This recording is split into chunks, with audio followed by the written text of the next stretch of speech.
ঢাকার রাজপথে বিজয়ের উল্লাসে মেতেছেন তরুণরা। রক্ত দিয়ে বাংলাদেশকে স্বৈরাচার মুক্ত করা আপোষহীন শিক্ষার্থীরা স্মরণ করছেন মুক্তিযুদ্ধের বীর সেনানীদের। তরুণদের প্রত্যাশা, নতুন বাংলাদেশে থাকবে না আধিপত্যবাদের চোখ রাঙানি। শপথ নিচ্ছেন মুক্তিযোদ্ধাদের স্বপ্নের সাম্য, মানবিক, বৈষম্যহীন বাংলাদেশ গড়ার। সবার কণ্ঠে বৈষম্যহীন বাংলাদেশের প্রত্যয়। শহীদ মিনার থেকে শুরু বৈষম্য বিরোধী ছাত্রদের বিজয় মিছিল, যাতে অংশ নিতে এক কাতারে স্কুল, কলেজ, মাদ্রাসার শিক্ষার্থীরা। তরুণরা বলছেন, গত 16 বছরে বিজয়ের স্বাদ পায়নি সাধারণ মানুষ।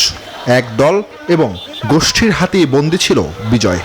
স্বাধীনতাটা জনগণ ধারণ করতে পেরেছিল, কিন্তু শাসক গোষ্ঠীর কারণে বিভিন্ন সময় এটা লুণ্ঠিত হয়েছে পার্শ্ববর্তী দেশের আধিপত্য বিস্তারকে কেন্দ্র করে। 24 সালের যে বিজয় হয়েছে, আজকে 16ই ডিসেম্বরের বিজয়ের সাথে সেই বিজয়ের আনন্দটা একাকার হয়ে যাচ্ছে।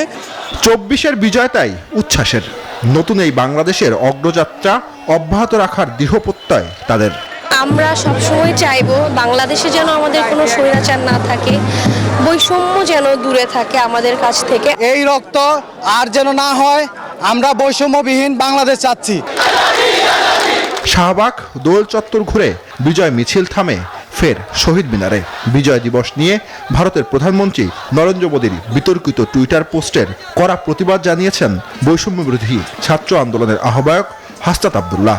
যে মোদি দাবি করেছেন যে এই যুদ্ধটা এটা শুধু ভারতের একটা যুদ্ধ ছিল এবং এটাকে তারা ভারতের স্বাধীনতা দিবস হিসেবে আজকে পালন করছে, এটাকে আমরা বাংলাদেশের স্বাধীনতা এবং অখণ্ডতার উপরে আমরা হুমকি মনে করছি। এর আগে সকাল 10টা থেকে খণ্ড খণ্ড মিছিল নিয়ে শহীদ মিনারে জড়ো হতে থাকেন ছাত্র জনতা সহ সংগঠনের নেতাকর্মীরা। র্যালির প্রথম অংশে ছিলেন জুলাই অভ্যুত্থানে আহতরা। জুবারসানি, নিউজ 24, ঢাকা।